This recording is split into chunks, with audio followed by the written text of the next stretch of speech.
کہوں کہ باب المراد میں لوگ فضائل علی میں بھی ایسے نعرے لگاتے ہیں کہ عرش الہی وہاں تک آواز جاتی ہے. اور کردار علی پر دیکھیں، نعرہ تو نماز کی فضیلت پہ لگانا، یہ ہے مومن کی صحیح پہچان. فضائل علی پہ زیادہ، پھر کردار علی اس کے ساتھ ساتھ. مگر نماز کی یہ جو اہمیت ہے، یہ اس کے حوالے سے جملہ 3 دن سے آ رہا ہے، 11 محرم کو ہی پورا ہوگا. کیونکہ نماز ولایت علی کی بہترین ٹریننگ بھی ہے. ولایت علی کیسے ہے؟ علی کو مولا مانتے ہو، کس طرح اس کے بارے میں بھی بہترین اصول ہمیں نماز بتاتی ہے. لیکن آج نہیں. آج کی گفتگو میں تو مجھے ایک آخری بات کہنا ہے. ایک طرح سے آج میری مجالس کا اختتام ہو رہا ہے، کیونکہ میں نے اس سے پہلے آج ہی عرض کیا کہ کل کی دونوں مجلسیں ہمارے یہاں تو خالی غم کا بیان ہوتا، تو آقا شکنی کی مجلس میں بھی کچھ پڑھنے کو دل نہیں چاہتا. اور شام غریبات اور 11 محرم کو بہرحال مومنین نہیں آ پائیں گے اتنے زیادہ. تو ایک آخری بات عرض کر دوں، اور وہ یہ کہ یہ جو ولایت علی اسلام میں اتنی اہم، بلکہ نماز ولایت علی کا اعلان بھی. جب بھی حی علی خیر العمل آپ کہیں گے، ولایت علی یاد آئے. کربلا کے واقعے کے بعد کسی نے پوچھا تھا، مولا سجاد، آپ کے بابا نے جو اتنی قربانیاں دی، بھرا خاندان مدینے سے گیا تھا، جب واپس آیا تو اجڑا ہوا تھا صرف ایک جوان سجاد زندہ. اتنی قربانیاں دی جس میں ایک ہی جملہ کافی. اتنی قربانیاں دی کہ زینب کی چادر کا قربان کر دی جہاد کربلا. اس سے بڑی قربانی کوئی نہیں ہو سکتی. کامیابی ہوئی کہ ناکامی ہوئی. چوتھے امام نے فرمایا، جب تک دنیا میں اذان اور نماز باقی، سمجھ لو کہ میرے بابا کا مشن کامیاب ہے. ہر اذان دینے والا حسین کی کامیابی کا اعلان کرتا، ہر نماز پڑھنے والا حسین کی کامیابی کا اعلان کرتا.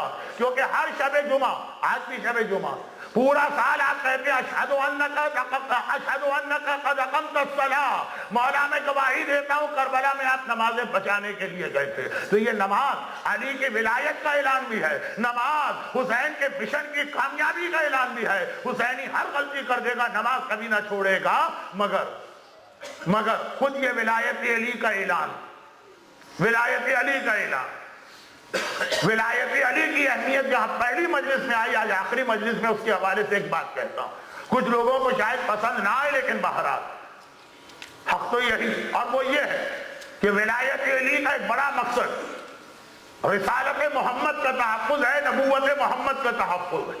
جب تک ولایت علی موجود ہے، پیغمبر کی رسالت محفوظ ہے. اسی لیے جو ولایت کے ماننے والے، وہاں کبھی کوئی جھوٹا نبی یا جھوٹا رسول نہیں پیدا ہوا. اور ولایت کو جو اتنا اہم بتایا، فما بلغت رسالتہ، اگر تم نے ولایت کا پیغام نہ پہنچایا تو رسالت نہ پہنچائی. اس کی ایک دلیل یہ بھی کہ ولایت ہے جو اسلام کی حفاظت کا انتظام ہے. لیکن ایک سوال یہ کہ 207 ہجری میں جب علی اور اولاد علی دنیا سے پردہ کر گئے، امام غیبت میں چلا گیا، تو اسلام تو وہی اپنی جگہ باقی رہا، رسالت رسول اپنی جگہ باقی رہا. یہ زمانے کا امام جو وارث علی کی ولایت کا، یہ زمانے کا امام جو محافظ علی کی ولایت کا، پردہ غیبت میں جا رہا. مگر جس مقصد کے لیے غدیر کا اعلان ہوا، اس مقصد کے لیے کیا انتظام کر کے گئے؟ کیا امام اسلام کو ایسے ہی لاوارث چھوڑ گئے؟ کیا امام اسلام کو بغیر کسی محافظ کے چھوڑ گئے؟ نہیں، کوئی نہ کوئی ایسا نظام بنا کے گئے ہوں گے. اسی نظام کا نام ہے ولایت فقیہ. تو جو میرا پہلا جملہ ہے اسے آج مکمل سنیے کہ اگر کوئی ولایت علی کو نہیں مانے گا اور رسول کی رسالت کو مانے گا، اس فرقے میں جھوٹے نبی پیدا ہوتے رہیں گے. اور اگر کوئی ولایت علی کو مانے گا اور ولایت فقیہ کو نہ مانے گا، اس مکتب فکر میں جھوٹے امام پیدا ہوتے رہیں گے. لیکن جس نے تسلسل کو مانا، نبی کے بعد علی ہے، نبی نے علی کو جانشین بنایا، وہاں جھوٹا نبی نہیں آئے گا. اور جس نے امام زمانہ کی غیبت میں ان کے مقرر کیے ہوئے فقیہ کی ولایت کو مان لیا، یاد رکھے وہاں جھوٹے امام کی گنجائش نہیں ہوگی. تو جب اصل جملہ یہ، جب دنیا کو کوئی جھوٹا امام بنانا ہے، اب آپ کہیں گے کہ آج شب عاشور امام کا ذکر کیوں ہو گیا؟ کیوں؟ آپ فجر کی نماز سے ایک دوسرے سے کہیں گے وَجَعَلْنَاكُمْ مِنَ الطَّالِبِينَ بِصَارِهِ مَعَ وَلِيِّهِ الْإِمَامِ. اللہ ہمیں اور تمہیں قرار دے جو خون حسین کا بدلہ حسین کے وارث کے ساتھ مل کر لیں گے. خون حسین کے بدلے کا نعرہ تو بنو عباس نے بھی لگایا. ہم خون حسین کا انتقام لینا چاہتے ہیں. کتنے فراڈ اور چیٹر نکلے. خون حسین کا نعرہ لگا کر اقتدار پہ قبضہ کر کے اسی حسین کی اولاد کا خون بہایا. منصور نے 6 امام کو شہید کیا, ہارون نے 7ویں امام کو قید میں ڈالا اور شہید کیا, مامون نے 8ویں امام کو شہید کیا. کون تھے یہ لوگ جو خون حسین کا بدلہ لینے کی بات کر رہے تھے؟ تو ہر بدلہ لینے والے کے ساتھ ہمیں نہیں جانا ہے, جو ان کا صحیح ولی اور وارث ہے اس کے ساتھ جانا ہے. تو جب دنیا کی فکر یہ ہوگی کہ اس قوم کو بہتانے کے لیے ان کو دھوکے میں ڈالنا جھوٹے امام کے ذریعے سے, تو جب تک کہ امام کا مقرر کیا ہوا فقیہ اپنی جگہ پہ موجود ہے وہ ناکام رہیں گے. تو پہلے وہ ولایت فقیہ کو جڑ سے کاٹیں گے اور کہیں گے کہ ہم ایک عالم کو مسجد میں بھی اختیار دینے کو تیار نہیں, اور یہ کہتے ہیں کہ غیبت امام میں ہر فقیہ کو ولایت ہے اور ساری دنیا پہ حکومت ہے.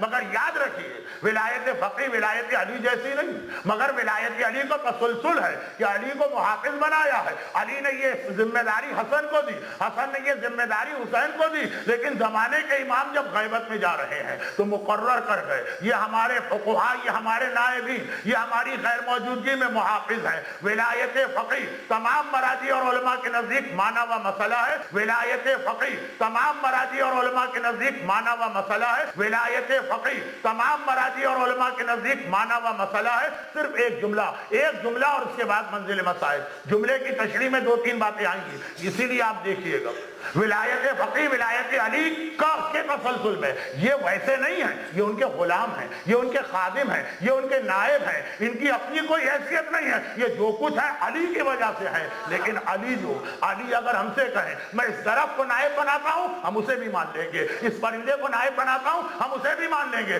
اس لیے کہ ہم علی کو مانتے ہیں. جو علی کہہ دیں ہمارے لیے حرف آخر ہے. علی نے کہا میری غیر موجودگی میں یہ فقیہ یہ میرے نمائندے ہیں, ان کی حکومت ہوگی. اور بہت چھوٹی بات, علی کی حکومت کیا؟